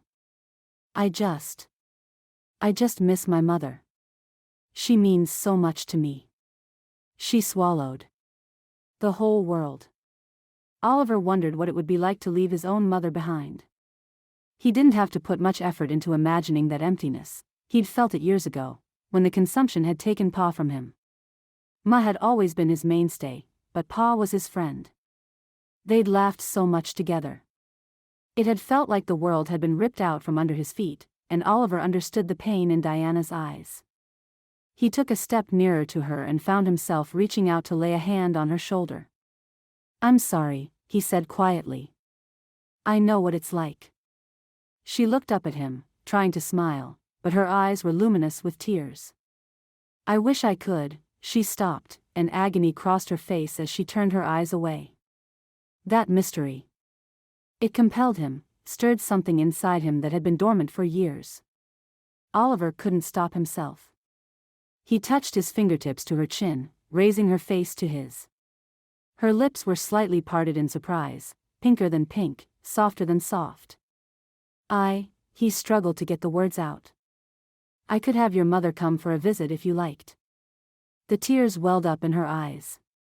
"She can't come," Diana whispered. Her tears spilled over. "She can never come." He knew that brokenness in her voice, because it was the same as that in his heart, and he wanted to make it go away. He wanted to heal her somehow. All he could think of was to lean closer, and to press his lips to her own. She was startled, but she did not draw back.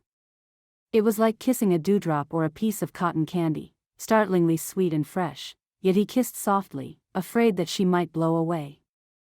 He didn't know what to do once he drew back.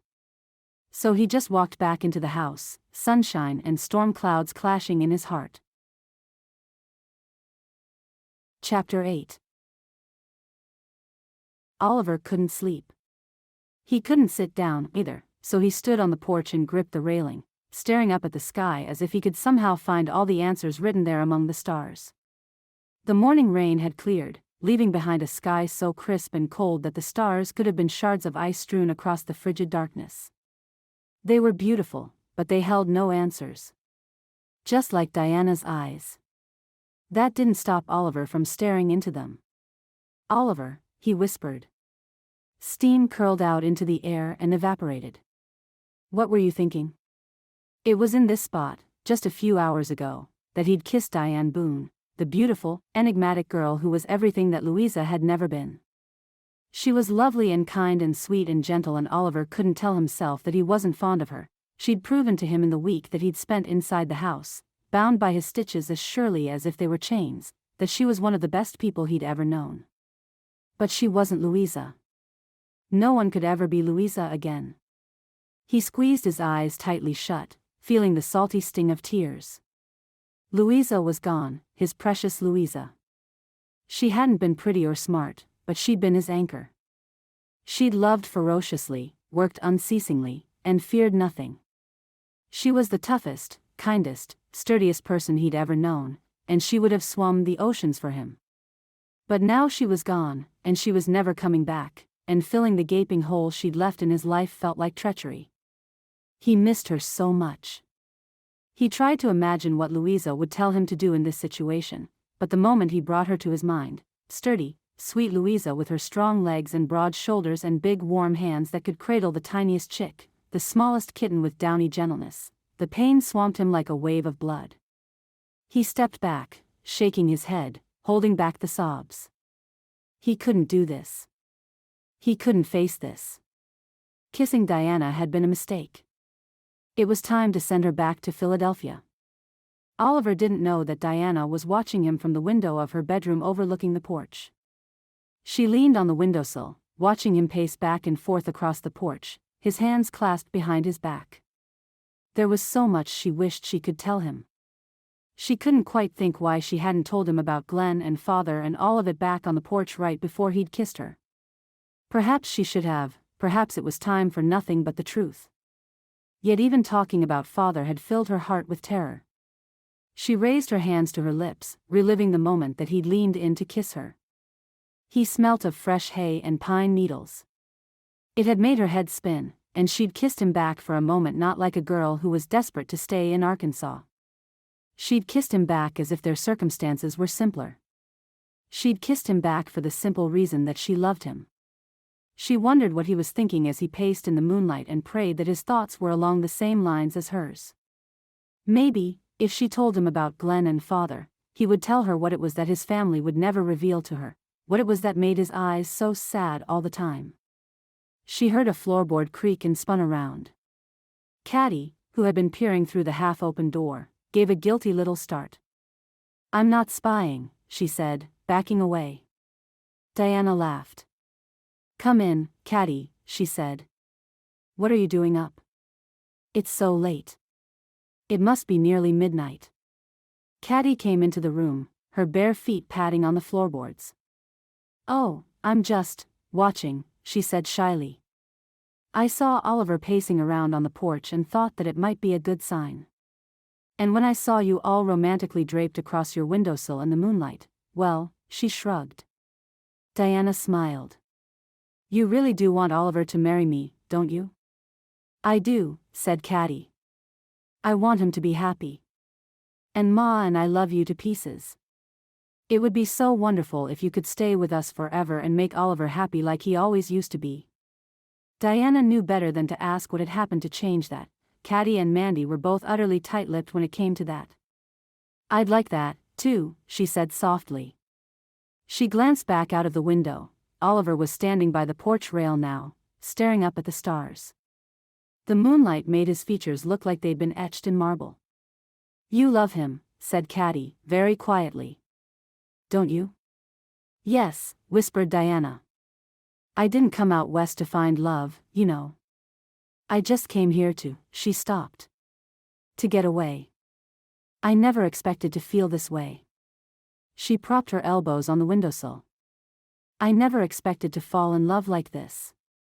Caddie gave a small, delighted squeal. "Oh, Diana," she gasped. "I can't wait for you to get married." "We don't know how Oliver feels yet," murmured Diana. "He'll come around. He'll fall in love just in time for Valentine's Day, and it's going to be beautiful," said Caddie. "You'll see." Diana almost didn't dare to hope. But when she remembered the tenderness of Oliver's lips on her own, she brushed her fingertips across her lower lip again, wishing for that moment back. Because it made her want to hope after all.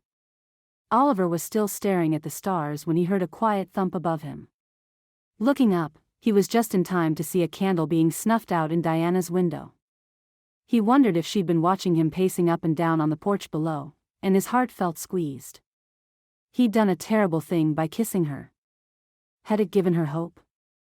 If it had, that hope was about to be dashed to pieces, like a helpless swimmer against rocks. He wanted to sit under the stars and untangle his thoughts a little longer, but his eyelids felt as heavy as the pendulum of the grandfather clock in the living room as it tolled out a single, sonorous tone. It was no good. He would have to drag himself to bed and somehow find sleep, even though he knew he was going to destroy Diana's hopes in the morning. Sleep crawled from the shadows of the room and stole over him eventually, and it was a blessedly quiet, dreamless sleep. When the first howl pierced his slumber, it felt like cruelty. He rolled over, tugging his sheets around him, and tried to find his way back into that peaceful embrace, but the second howl jolted him to full wakefulness. He sat up in bed, a square of dazzling moonlight falling through the window. Had he heard right? There was another howl, and this time, he heard a lower, muffled sound beneath it, the lowing of cattle. Fear stabbed down his spine. Wolves. He pulled on his boots and pants, tugging a coat over his shirt and slapping on his hat despite the lack of sunlight as he ran across the porch. There were no lights on in the barn or in the ranch hands' quarters above. Oliver clumped up the wooden stairs and hammered on the wall of the loft, which doubled as Jack's bedroom. "Jack!" he yelled. He heard the old man shuffle in bed. "Boss," he called sleepily. "Wolves in the cattle, Jack," he said. "Meet me by the aspen wood." "Boss, wait," called Jack.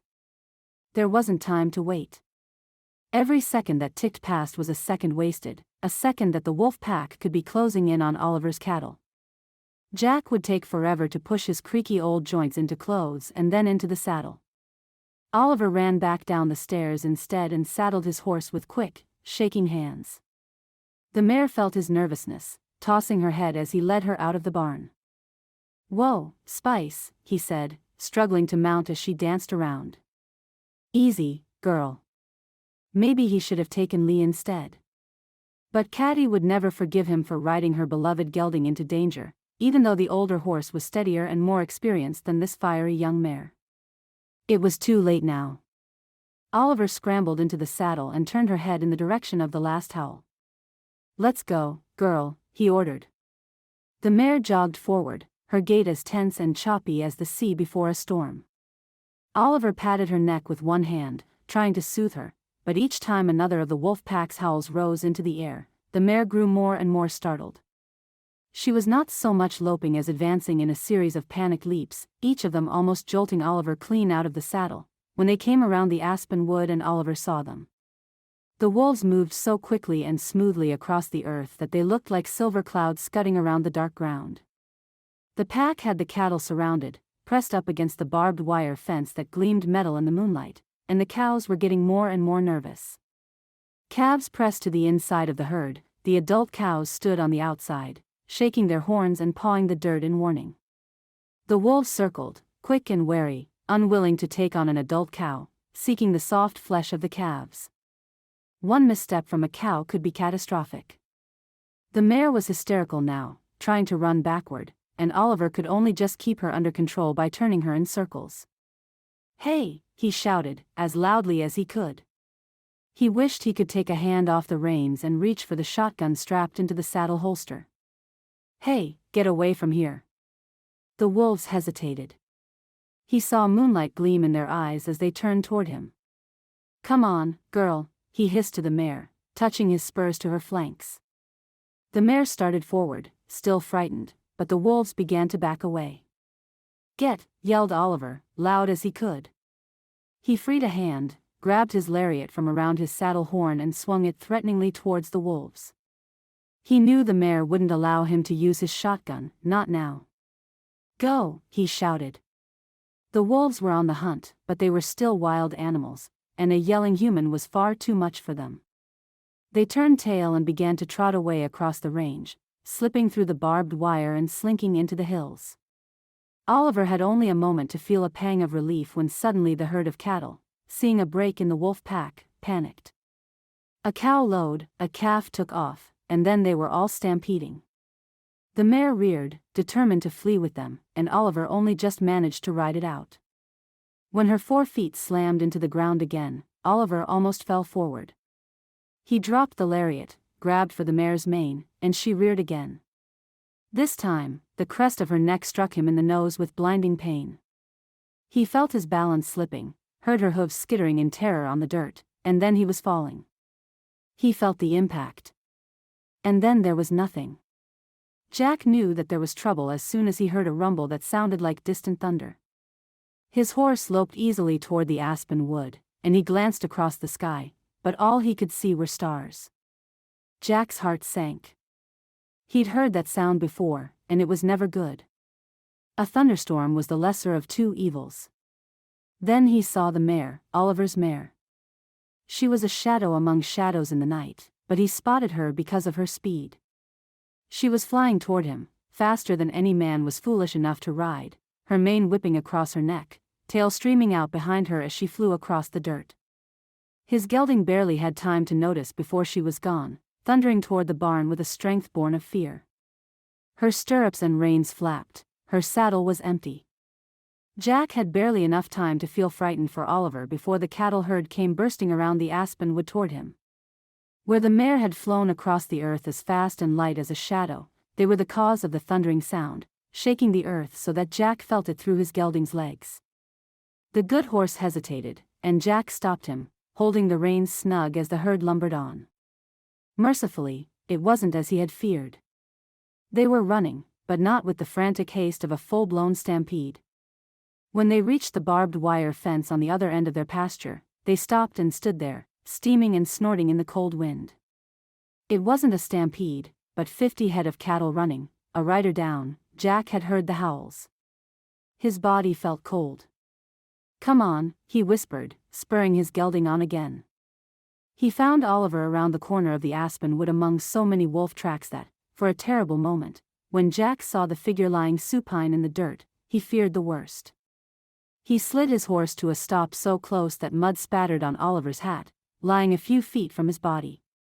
Jumping down, Jack saw with relief that Oliver's body bore none of the grisly bite marks he'd imagined, but the young man was lying very, very still. His chest stirred a little, but his eyes were closed, one arm thrown out to the side, the other draped across his chest. "Boss." Jack touched Oliver's shoulder. "Boss, wake up."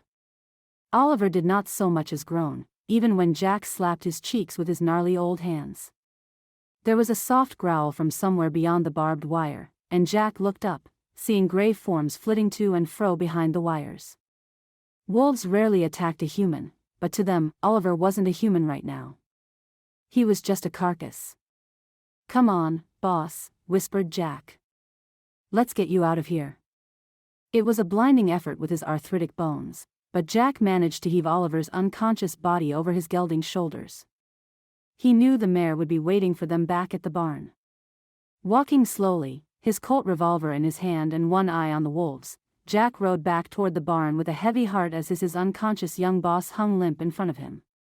He had seen the Monroe family go through so many tragedies. First the death of Oliver's father, then Louisa. He hoped that this wouldn't make 3. Chapter 9. No. Oliver. The scream yanked Diana from her dreams and sent her spinning into the cold, dark real world. She sat up, disoriented. Mama had been in her dreams, laughing as they picked flowers in a green meadow together. Why was Mama screaming? Oh, Ollie. It wasn't Mama. It was Caddie, and Diana had never heard such utter terror in her voice. She threw back the covers and leaped to her feet, heedless of her nightgown. Lighting a candle, she ran down the stairs to the front door, keeping a hand cupped in front of the flame. "Caddie," she called, stumbling into the kitchen. Caddie was at the door, one hand clasped over her mouth in horror. She backed up, pulling the door open, and Jack stomped heavily into the room. Over his shoulder, dangling as limply as a flour sack, was Oliver. Diana could only see the back of his head, but the blonde hair was soaked through with blood. "Oliver," she gasped, breathless. Mandy followed Jack inside. She didn't make a sound, but her face was ashen.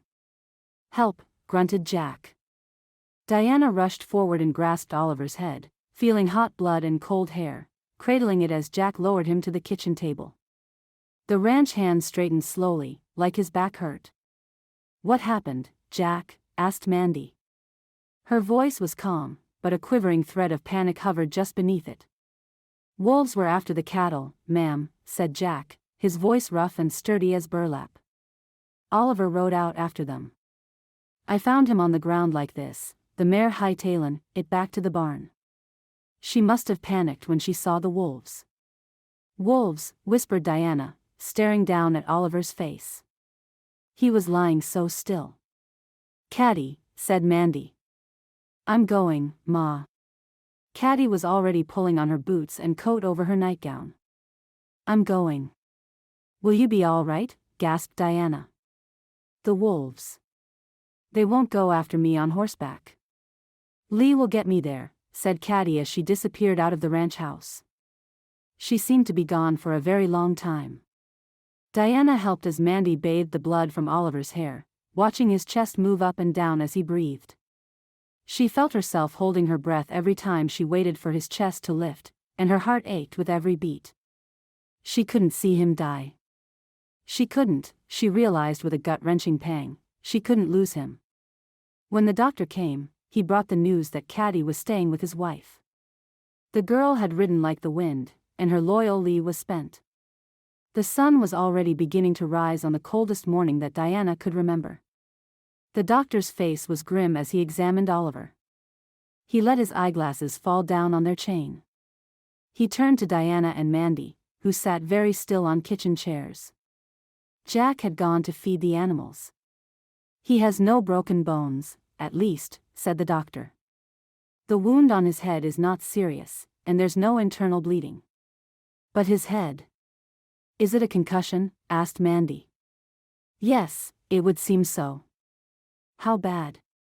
Mandy's voice was bracing itself for the worst. I don't know. The doctor spread his hands. He must rest, and someone must watch over him. He may be very confused when he wakes. When could that be? Asked Diana. She longed to look into those green eyes again. I don't know. It could be hours. It could be days, said the doctor. It could be never. He didn't say it, but the implication hung in the air like a ferocious storm cloud. The doctor helped Mandy and Diana to carry Oliver up the stairs and into his bed, and Diana walked him outside while Mandy made the young man as comfortable as she could. Diana watched the doctor climb back into his carriage, and then she hurried upstairs. Mandy was just smoothing the sheets down around Oliver's body again, a single tear losing itself among the creases on her cheek. She looked much older, like this night had been 100 years long. Mandy. Diana touched her shoulder. Let me sit with him. You look exhausted. Mandy glanced up at her, surprised. Are you sure? She said. Yes, I'm sure. Don't worry, said Diana. I'll wake you if anything happens. Mandy looked down at Oliver for a moment, her hand lingering on his arm. A soft sigh escaped her, desolate as the north wind. All right, she said. Thank you, Diana. Please, if anything happens. I'll wake you right away, said Diana. I promise. She pulled up a chair beside Oliver's bed and, because there was no one there to see, she finally did what she'd been longing to do for weeks. Reaching out, she laid her small white hand in his, feeling the warmth of his calloused fingers. She wished she could feel their gentle grip, but they remained limp as she intertwined her fingers with his. Oh, Oliver, she murmured. You need to wake up.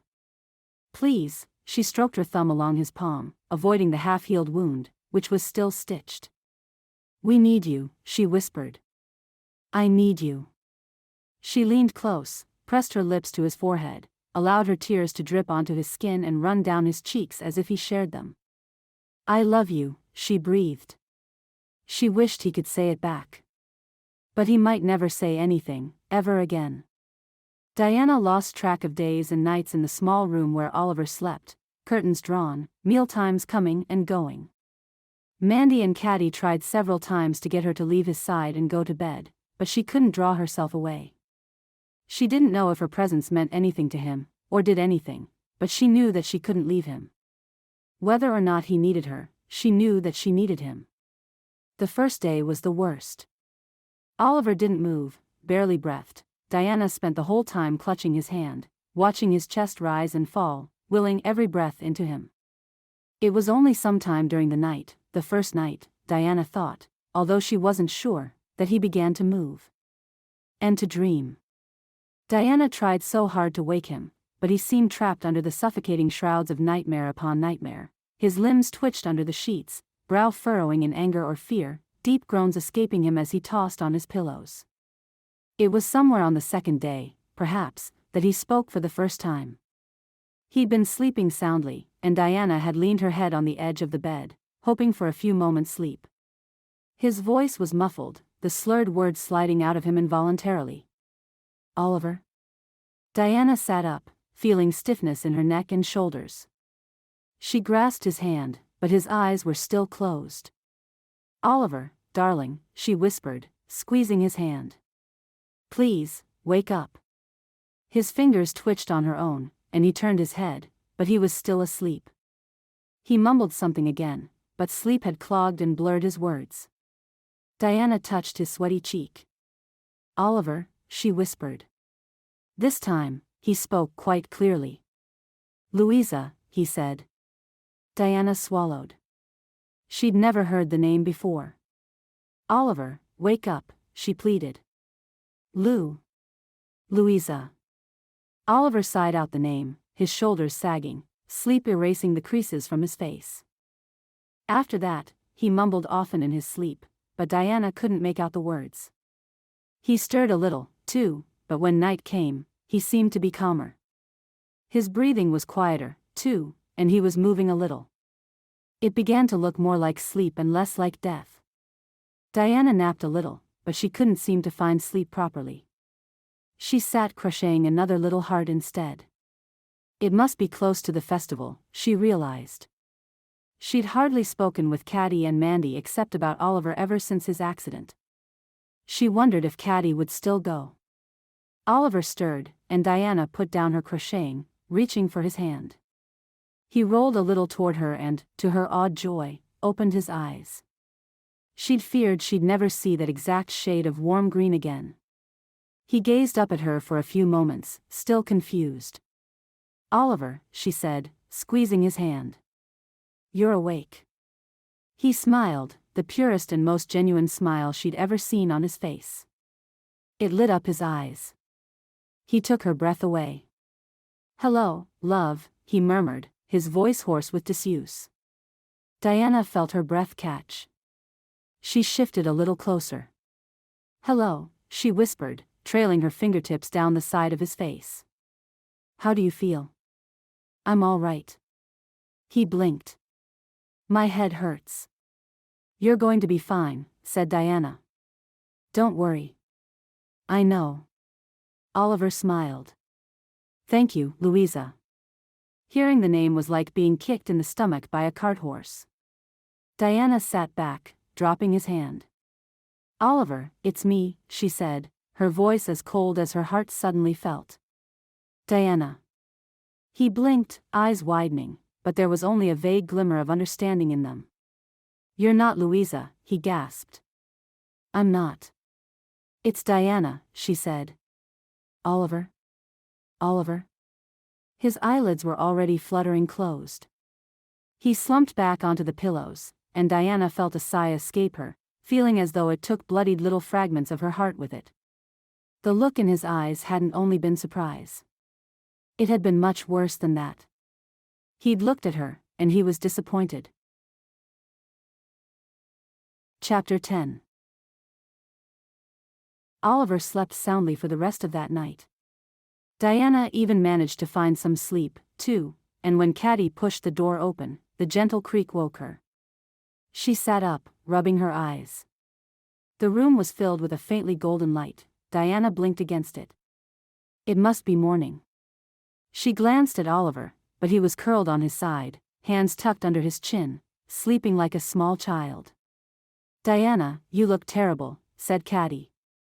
Mandy followed her into the room. How was he in the night? She asked. He was all right. He woke a little bit, but he still seemed confused, said Diana.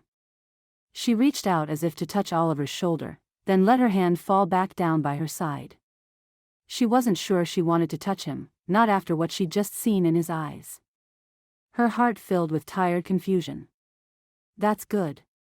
Mandy laid a hand on Diana's shoulder. Come on, dear girl. You've been so wonderful in caring for him. Go and get some breakfast, then get to bed. I'll watch him today. Mandy had said almost the same thing every morning, and Diana hadn't wanted to leave. But today all she could see was the disappointment in Oliver's eyes.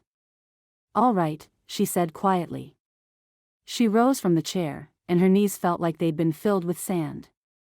Thank you. Caddie took her arm. Come on, she said. You look like death warmed up, but I think a stack of pancakes and some bacon will perk you right up. Diana wasn't so sure, but bacon sounded like a good idea. She followed Caddie into the kitchen and watched, feeling numb and fuzzy, as the girl industriously started sifting some flour into a bowl. Caddie, can I ask you something? She said. Sure, Dee, said Caddie. What is it? Diana felt like she was towing the edge of some dangerous abyss, but she had to make the leap. She still couldn't bring herself to look at Caddie's face.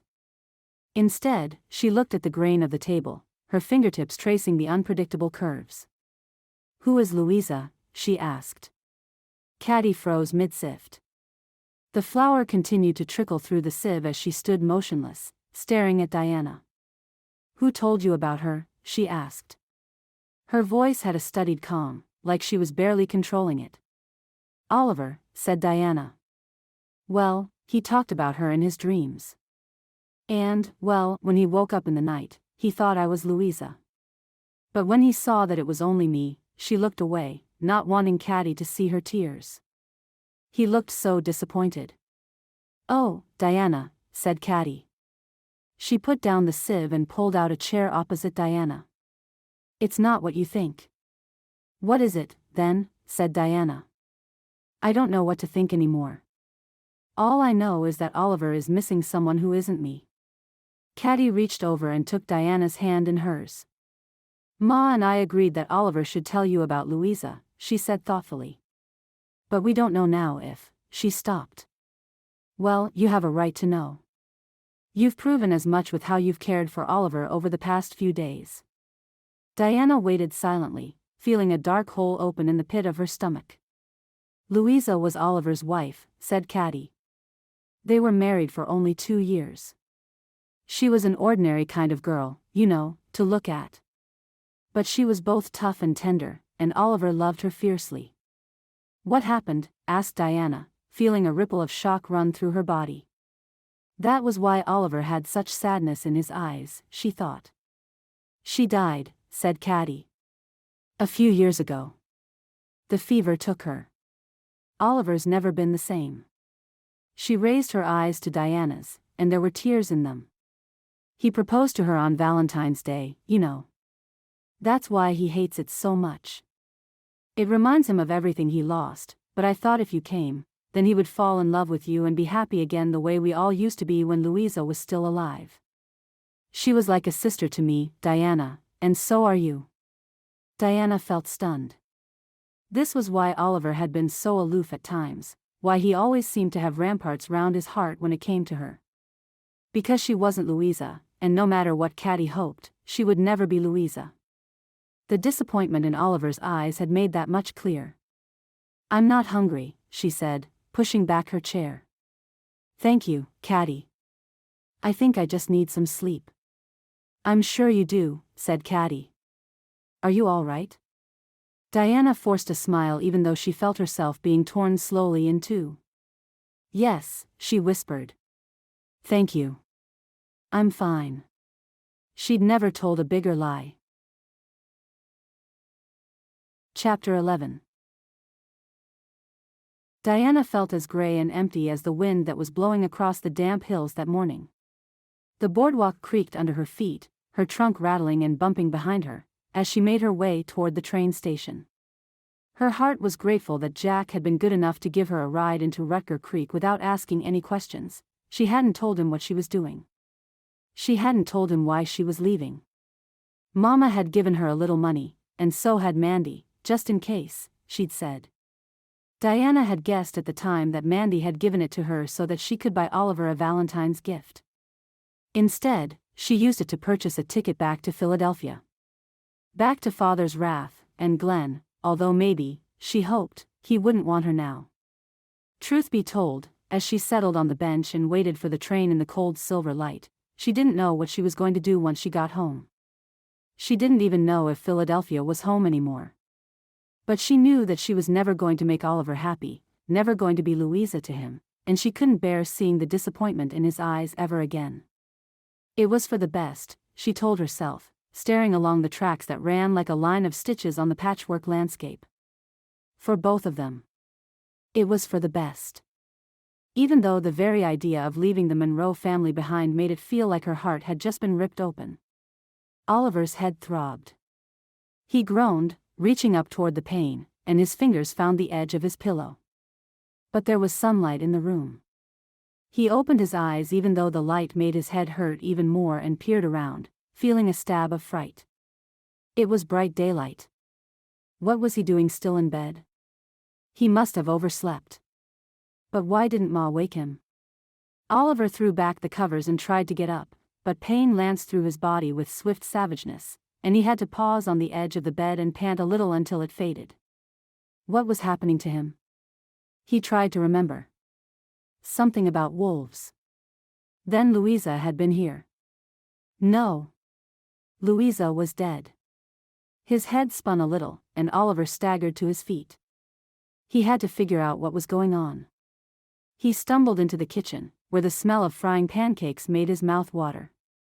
Caddie was standing by the stove with her back to him, humming away as she added a golden brown pancake to the stack on the plate beside her.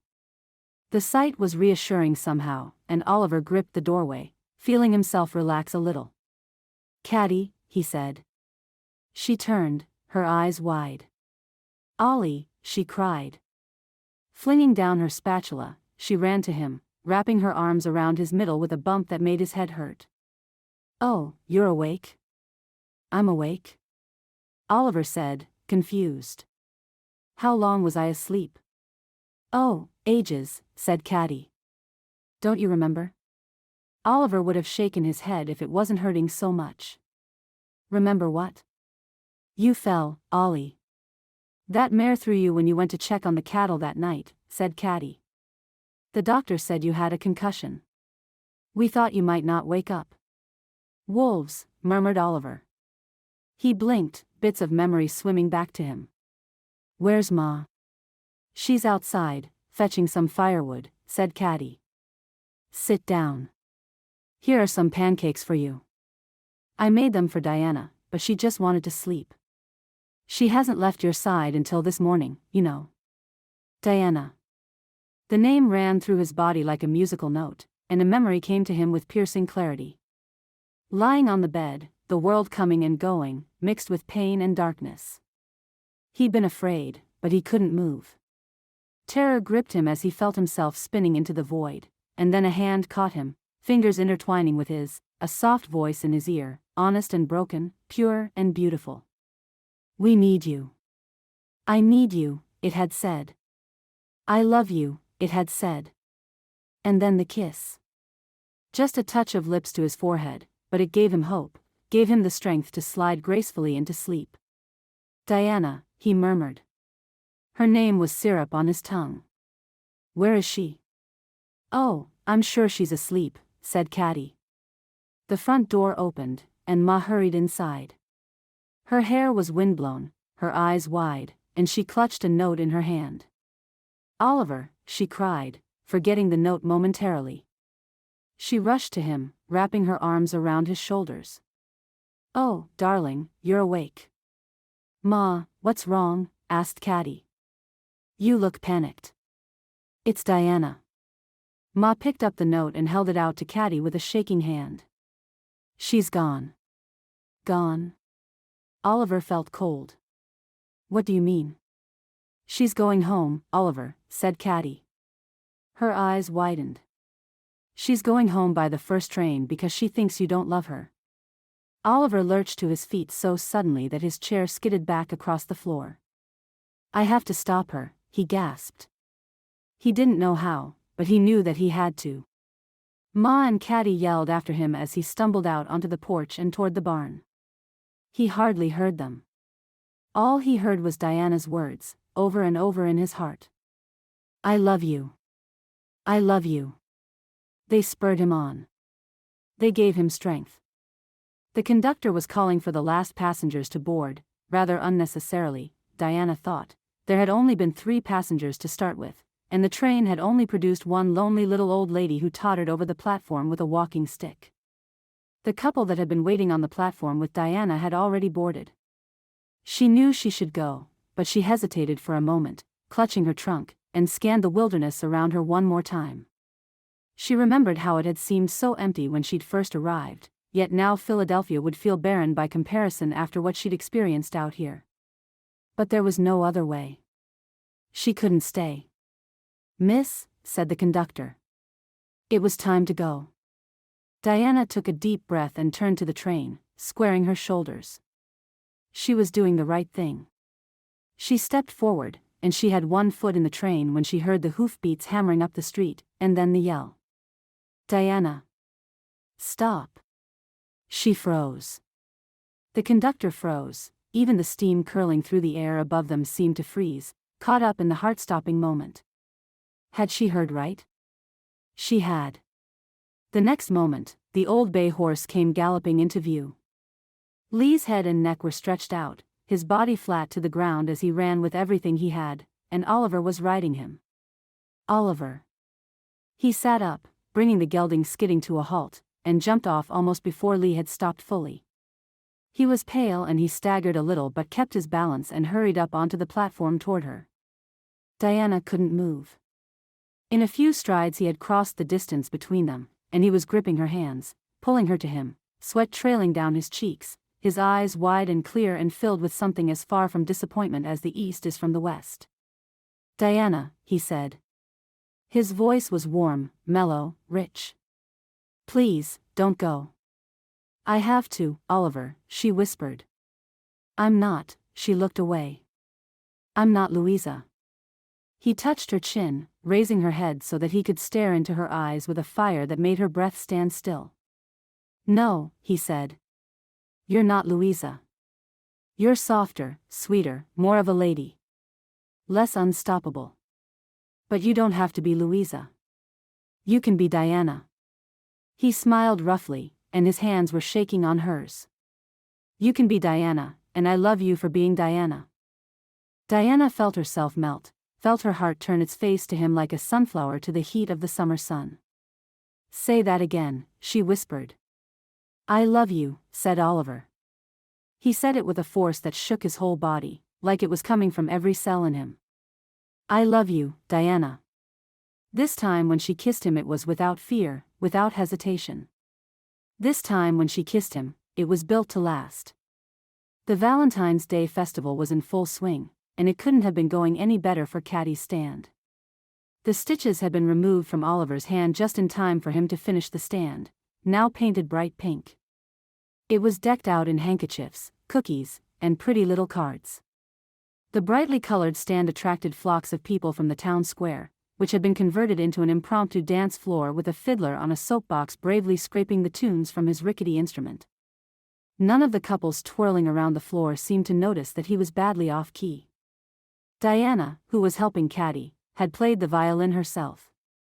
She could hear every false note and every hitch in the rhythm. She had sat in opera houses and theaters and listened to the great masters play.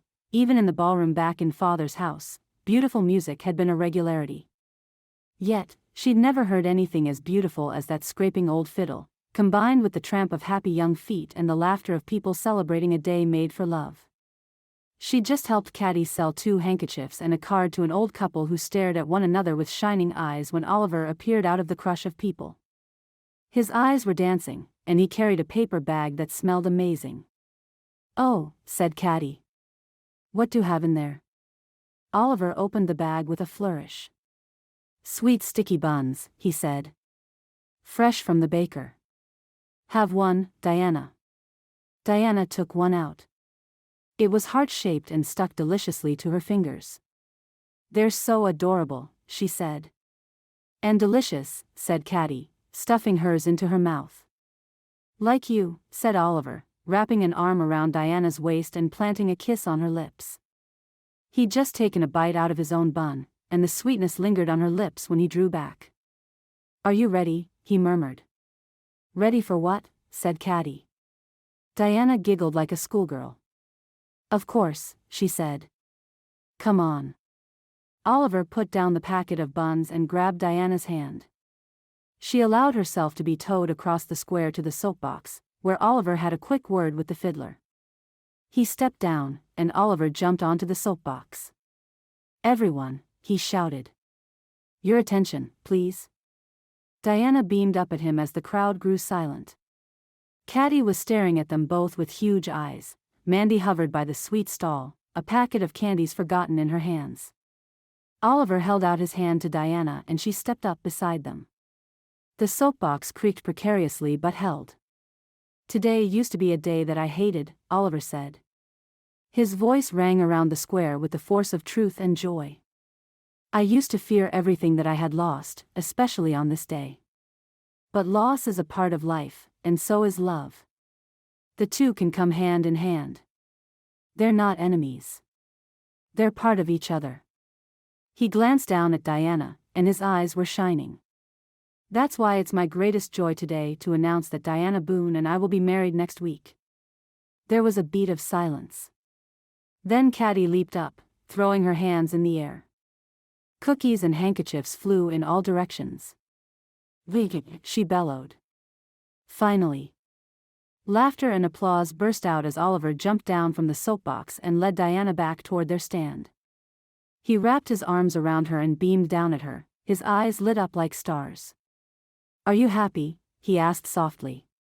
"The happiest I've ever been," said Diana. She stood on tiptoe to kiss him. "I love you, Oliver." "I love you, too," said Oliver. He paused. "But something's niggling at you, darling. I can tell." "I'm sorry," said Diana. "I didn't want to ruin this wonderful day." "Tell me," said Oliver. "It's all right." Diana sighed, reaching into her apron pocket to take out an opened envelope. "It's from my mother," she said. "Father's been worse than ever since I left. She didn't want to admit it to me, but he's been hurting her even more than before. She lowered her eyes. "I'm so sorry, Ollie. I just wish I could make her as happy as I am." "Maybe we can," said Oliver, slowly. "What do you mean?" Diana looked up at him. Oliver squeezed her hand.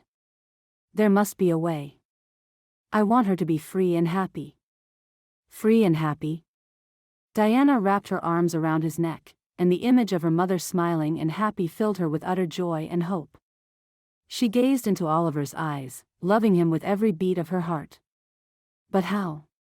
Is it possible? Can we really help her?" Oliver kissed her forehead. "I'll do everything in my power," he said tenderly. "I want her to come west. I want her to live with us. I want to meet the mother of the woman I love." "You'll like her," Diana said, her eyes filled with tears. "I have no doubt of that," Oliver said, smiling warmly. The end. Thank you for listening to this heartwarming story by Susannah Calloway. You can be assured that all her books are clean and wholesome. To find other romances by Susannah Calloway, as well as the other authors at Tika House Publishing, visit www.tikahousepublishing.com. Remember to hit like and subscribe, and we will see you in the next Susannah Calloway Western romance.